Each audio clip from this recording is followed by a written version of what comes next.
Hello दोस्तों, ये खेती पांडे में मोहनदार लोगों के घर से नीचे को रास्ता गया है शिवालय के लिए। आप देख सकते हैं इसमें हमने अभी सिंचाई की मिलके। सब लोगों को थोड़ा टाइम था, हमारे पास खाली टाइम था, हमने कहा था शिव जी के चरणों में सेवा कर लेते हैं। ये यहाँ इसके बगल से कल कल बहती हुई नदी बह रही है जलागाड़। आप देख सकते हैं ऊपर से विष्णु धाम मंदिर से विष्णु भगवान की चरणों से पानी आ रहा है। पनार नदी बोला जाता है। ये हमारी रोड आ गई है, आजकल घर घर लिंक हो गया रोडों का भी। ये रोड हमारे साइड लोग ये रोड का लिंक नीचे पनार नदी तक दे दिया गया है। इस रोड का ये काम रहता है, कोई भी व्यक्ति प्राणी जो भी व्यक्ति अपनी अंतिम यात्रा में जाता है तो इसी रास्ते लाया जाता है। ये 56 गाँवों का शमशान घाट है। इसके नीचे शमशान घाट नदी किनारे बसा हुआ 3 नदियों का संगम है। वहाँ एक जलागाड़ नदी है, दुर्गा देवी माता के चरणों से आती है। एक है माँ भीमा देवी के चरणों से आने वाली नदी, उसका नाम है हरिधरा। तीसरी सबसे बड़ी नदी है पनार नदी, जो कि नीचे जाकर पनार नदी से मिलती है शिमल खेत में। उसके बाद आगे बढ़ते हुए काली नदी के साथ उसका संगम होता है। बाद में ये सारी नदियाँ हिंदुस्तान से होते हुए प्रशांत महासागर की तरफ जाती है, हिंद महासागर में मिलती हैं। ये विशाल नदी है। तो इसी तीनों नदियों के संगम के पास शमशान घाट बना पड़ा है, जहाँ इंसान की अंतिम यात्रा संपूर्ण होती है। वहाँ से कोई भी इंसान अपनी आत्मा से परमात्मा में विलीन हो जाता है। अभी हम आपको पूरा दर्शन कराएंगे, लाइव दर्शन कराएंगे। दोस्तों बने रहिए। मैं थोड़ा बहुत काम में बिजी हूँ, थोड़ा सिंचाई मैंने की, थोड़ा सिंचाई में और कर रहा हूँ। आप देख सकते हैं मैं पूरा ऊपर मोहनदा का घर है, वहाँ से जो पानी पाइप लगा रखा है मैंने उनके नल से, तो मैं पूरी सिंचाई कर रहा हूँ। आप देख रहे होंगे। थोड़ा सा मेरे को टाइम दीजिए। मैं यहाँ तक तो पहुँच ही गया था, अभी पिछले 1-1.5 घंटे से कर रहा हूँ। पानी कभी एयर पकड़ ले रहा है, कभी पाइप निकल जा रहे हैं, डाउन है तो कोई मोटा पाइप है, कोई पतला पाइप, फिटिंग के पाइप है नहीं। इतना मेरे को पता भी नहीं था। मैं 1-1.5 साल बाद घर आया, 1 साल बाद। तो यहाँ ऐसे रास्ता बना है मंदिर की सेवा हो रही, नहीं तो थोड़ा पानी की व्यवस्था या फिर पाइपों की व्यवस्था या फिर इनके जो आगे से वाल होते हैं, एक पाइप से दूसरे पाइप को जॉइंट करने वाले, वो लेके आ जाते हैं हम लोग भी अपनी तरफ से। इतना हमको पता नहीं था। घर आके हमने देखा तो मन तृप्त हो गया। मंदिर की भव्यता को देखते हुए, मंदिर का निर्माण कार्य को देखते हुए मन प्रसन्न हो गया, मन गदगद हो गया। सोचा कि थोड़ा बहुत व्लॉगिंग हम भी कर लें यहाँ पे, हम भी थोड़ा बहुत अपने गांव के, अपने दूर दराज के दोस्तों को दिखा दें कि आजकल यहाँ पे हमारा क्षेत्र भी प्रगति पे है। ये हमारा क्षेत्र पड़ता है अल्मोड़ा डिस्ट्रिक्ट की जैती जमाड़ होते हुए नीचे पनार नदी आती है। खेती पांडे हमारा क्या बोलते हैं ग्राम पंचायत है, त्योंदरा बसंतपुर फूटा ग्राम पंचायत हम आते हैं। पोस्ट ऑफिस हमारा बसंतपुर पड़ जाता है, फूटा पड़ जाता है। और झाला डोंगरा भी नज़दीक पोस्ट ऑफिस पड़ता है हमारा। किसी का झाला डोंगर है, किसी का शॉर्टकट के हिसाब से बसंतपुर फूटा है। बाकी नदी पनार नदी किनारे भव्य शिव जी का मंदिर है, जिसकी अभी हम सिंचाई कर रहे हैं। थोड़ा पाइप थोड़ा फंस आ रहा है तो उसको हम थोड़ा सीधा करने की कोशिश कर रहे हैं। अभी स्पीड से पानी आ गया डाउन में, अभी ज़्यादा हमको तकलीफ नहीं होगी। लेकिन तकलीफ ये है कि अब पानी अभी सिंचाई बहुत है, बस 3 पाइप हमने ज्वाइंट कर रखी हैं। अब ये पाइप असल में ख़त्म हो गए, दिन के दिन यहाँ पे एंड हो गया। अब यहाँ से हमको बाल्टी का सहारा लेना पड़ेगा, थोड़ा अपना फिजिकली मेहनत करनी पड़ेगी आपसे भोलेनाथ के मंदिर में। अभी तक तो हमने थोड़ा मेंटली मेहनत की, थोड़ा पाइप से पाइप लिंक किया, थोड़ा हेल्प कर दी पाइप से, ब्लॉगिंग भी हो गई हमारी। और एक हाथ से पाइप हमने पकड़े रखा या फिर डाउन में छोड़ दिया पाइप सीढ़ियों में, तो आते रहा डाउन में। लेकिन अब जो है हमको लग रहा है नीचे टैंक से हमको पानी, टैंक के नीचे नल है वहाँ से पानी निकालना पड़ेगा बाल्टी में, और उससे आगे की सिंचाई हम सुचारू रूप से कार्य कर सकते हैं। चलो ओके, ये भी माननीय है। भगवान के करों में तो जितनी सेवा कर सकें वो कम है। देने वाले वो, लेने वाले वो हमको अगर समुद्र दे सकते हैं तो हम उनमें से किसी समुद्र से 1 लोटा पानी अगर उनको अर्पण कर दें तो हमारा कुछ जाने वाला नहीं, उनको कुछ मिलने वाला नहीं। कि अपनी तरफ से भगवान के लिए जितनी सेवा भाव हो सके दिखाना चाहिए। अपना हिंदू धर्म अपनाना चाहिए। हमें अगर कहीं शुभ कार्य के लिए जाना है या फिर ड्यूटी वगैरह में जाना है, जनरेशन के हिसाब से जो भी हमारा वर्क है, चाहे वो बिजनेस का हो, चाहे खेती बाड़ी का हो, चाहे ड्यूटी का हो, चाहे एक्स आर्मी का हो, सरकारी प्राइवेट, तो हिंदू धर्म वालों को अपनी सभ्यता कुल मिला के निभानी चाहिए। अपना नहा धो के पूजा पाठ करो, तिलक चंदन लगा के चलो, माथे पे तिलक टीका लगाओ, चंदन लगाओ, अक्षत लगाओ, उसके बाद निकलो। जब भी मौका मिल सके अपनी पहाड़ी टोपी पहना करो, अपना कल्चर को अपनाया कीजिए, अपनी धोती कुर्ता, धोती में उतरा कीजिए, कुर्ता पहना कीजिए। ये सब चीज़ें अगर आप करेंगे तो हिंदुस्तान में अपने ही धर्म का और ज़्यादा विकसित होगा।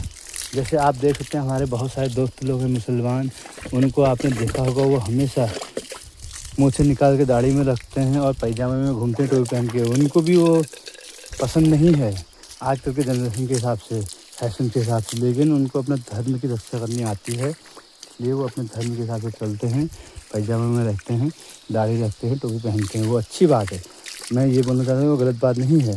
मैं ये बोल रहा हूँ कि आप भी अपने धर्म के साथ चलिए, अपने बच्चों को पूजा पाठ सिखाइए, अपने धर्म के बारे में नॉलेज दीजिए, अपनी गायत्री मंत्र सुनाइए, अपनी प्रार्थनाएं सुनाइए, अपने देवी देवताओं के नाम सुनाइए। कितने प्रकार के देवी देवता हैं आजकल, तो ये भी बहुत से प्रचलन में आता है कि हिंदू के बच्चे लोग बोलते हैं कि हमारे 33 करोड़ देवी देवता हैं।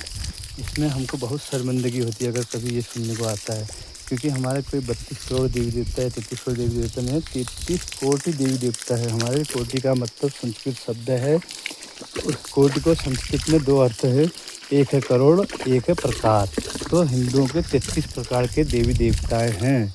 वो 33 प्रकार के देवी देवताओं का नाम भी आपको मैं आराम से मुखाग्री बता सकता हूँ, अभी बता सकता हूँ इसी वक्त, लेकिन अभी मेरा ब्लॉग थोड़ा लंबा हो रहा है और अभी मेरा विषय कुछ और है, तो उस टॉपिक पर कभी दूसरे दिन आएंगे। ऐसी कोई बड़ी बात नहीं है, क्योंकि हमको हमारे बचपन से ये संस्कार दिए गए हैं। पूरा मैथोलॉजी के बारे में बताया गया है, मैथोलॉजी बोलते तो अपने भगवानों के बारे में, देवताओं के बारे में। तो मैं जहाँ था वो बोलना चाहता हूँ कि अपने हिंदुओं को भी टीका चंदन लगा के, नहा धो के, पूजा पाठ करके निकलना चाहिए किसी भी शुभ कार्य के लिए, चाहे ड्यूटी जाना हो, चाहे घर जाना हो, चाहे अड़ोस पड़ोस में बर्थडे पर जाना हो। अपने कल्चर को, जैसे कि एक सरदार जी हैं उनके बच्चों को ही देख लो, और छोटे बच्चे से पगड़ी पहनना स्टार्ट करते बड़े हो गए, उनको भी शौक़ नहीं है, उनको भी अपनी दाढ़ी मूँछ निकालने में, फैशन में आने में अच्छा लगता है, लेकिन वो अपने कल्चर को हमेशा फॉलो करते हैं, पगड़ी बांधते हैं, दाढ़ी रखते हैं, मूँछें रखते हैं, और उसमें उनको उतना कम्फर्टेबल नहीं हो फिर भी वो इतनी लंबी चौड़ी पगड़ी लगाते हैं, 7 फीट की पगड़ी रहती है उनकी, उसमें जब उनको शर्म नहीं है तो हमको काहे का शर्म है टीका चंदन लगाने में, धोती कुर्ता पहनने में, शाम सदाशिव बोलने में, ओम भूर्भुवः स्वः तत्सवितुर्वरेण्यं भर्गो देवस्य धीमहि धियो यो न प्रचोदयात् बोलने में, हनुमान चालीसा पढ़ने में, गणेश जी की आरती पढ़ने में, भोलेनाथ की आरती पढ़ने में, ब्रह्मा विष्णु महेश की आरती पढ़ने में, माँ लक्ष्मी की आरती पढ़ने में, माँ दुर्गा की आरती पढ़ने में, माँ चंडी की आरती पढ़ने में, माँ काली की आरती पढ़ने में, माँ सरस्वती की आरती पढ़ने में, किस चीज़ का हमको काम है? मेरी समझ में तो ये नहीं आता। विघ्नहर्ता श्री गणेश सबकी रक्षा करें, जय भोलेनाथ सांब सदाशिव। अब हमको बाल्टी से काम करना पड़ेगा, इसलिए हम अपनी ब्लॉगिंग को शायद एंड की ओर भी रह सकते हैं, या फिर आपको नीचे का पंडाल दिखाया जाएगा, भोलेनाथ का मंदिर आपको अच्छे से दर्शन दिलाए जाएंगे। हम अभी टैंक के पास पहुंच गए हैं, मेरे पाइप भी शायद इंडी हो गया है, यहाँ से मेरे को पाइप का सहारा छोड़ के बाल्टी का सहारा लेना पड़ेगा। थोड़ा बहुत अभी तक जो मेंटली वर्क कर रहा था उसको मेरे को अब फिजिकली वर्क के रूप में करना पड़ेगा। इसलिए दोस्तों बने रहिए मेरे साथ। मेरा यूट्यूब चैनल है एक पहाड़ी चाय विथ नेगी भाई। आप लोगों को अगर अच्छा लगे आप लोग लाइक शेयर सब्सक्राइब कमेंट कर सकते हैं, अगर ना लगेगा तो दोस्त हमारी तरफ से सॉरी। हम अगर आपकी जो मांग थी प्रोसेसिंग पे हम उसको कंप्लीट नहीं कर पाए इस वीडियो में। हाँ, नेक्स्ट वीडियो में ज़रूर हम आपकी मांग को, आपकी इच्छाओं को दर्शाने की कोशिश करेंगे, पहाड़ों के रीति रिवाज कल्चर वगैरह दिखाने की कोशिश करेंगे।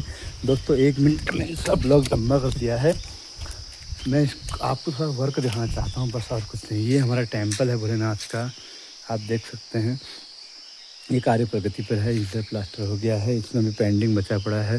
पुराना मंदिर है, भव्य मंदिर है, विशाल मंदिर है, कितने दशकों से पड़ा है। हमारे दादाजी लोगों ने भी इस मंदिर को ऐसे ही देखा था, तो उनके दादा लोगों ने बनवाया था शायद, ऐसा सुनने में आता है, लेकिन हम तो इतना जानते नहीं। ये पेड़ हमने ऐसे देखे जब हम हाई स्कूल इंटर तक यहाँ गाँव में पढ़ते थे, तो इनमें से हम आम तोड़ के खाते थे, लेकिन आज इनकी हाइट देख के हमको चक्कर आता है कि हम आज हमने अपने कल्चर को छोड़ दिया। हम प्लेन्स में लग गए, एसी कमरों में रहने लग गए, ऑफिस में बैठने लग गए, 8 घंटे ड्यूटी 10 घंटे ड्यूटी। हमने वो पहाड़ जंगल नदी नाले जो थाने थे आज तक वो सब हम भूल गए हैं।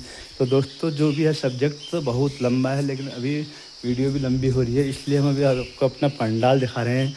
यहाँ हमारे पंडित जी श्री खजान त्याड़ जी, गंगा प्रसाद तिवारी जी, शॉर्टकट में हम उनको प्यार से खजान त्याड़ जी बोलते हैं, वो यहाँ विराजमान होते हैं।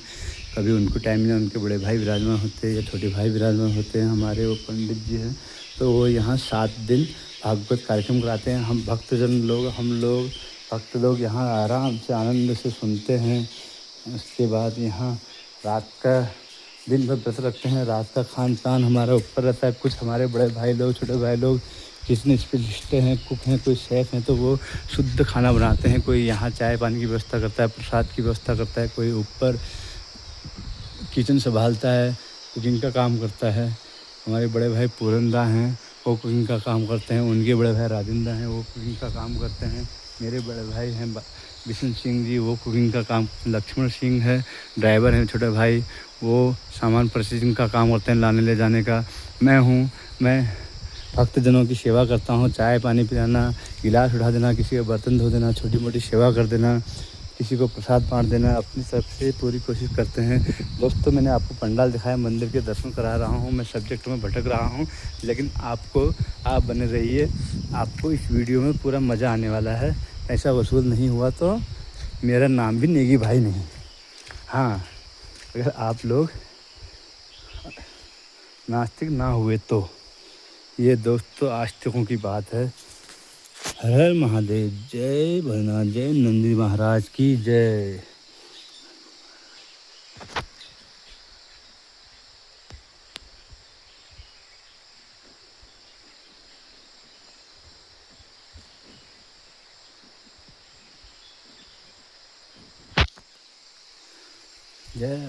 जय नंदी महाराज, जय भगवान, जय हो भोलेनाथ। ये हमारी दुर्गा देवी माता के लिए समर्पित है, उनके रक्षक, उनके चौकीदार बोला जाता है।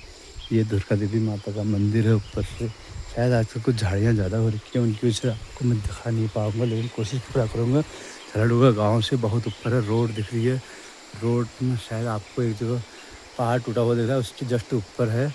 गाड़ी की व्यवस्था भी, हम लोग पहले बचपन में तो पैदल जाते थे, चौराहा 1800 देते थे, वहाँ पूजा बलि होती थी। ये वहीं की उनके चरणों से नदी आई है, जलागाड़ इसको बोला जाता है। नीचे पनान नदी है, ये जलागाड़ नदी में जहाँ इसका संगम इंड होता है।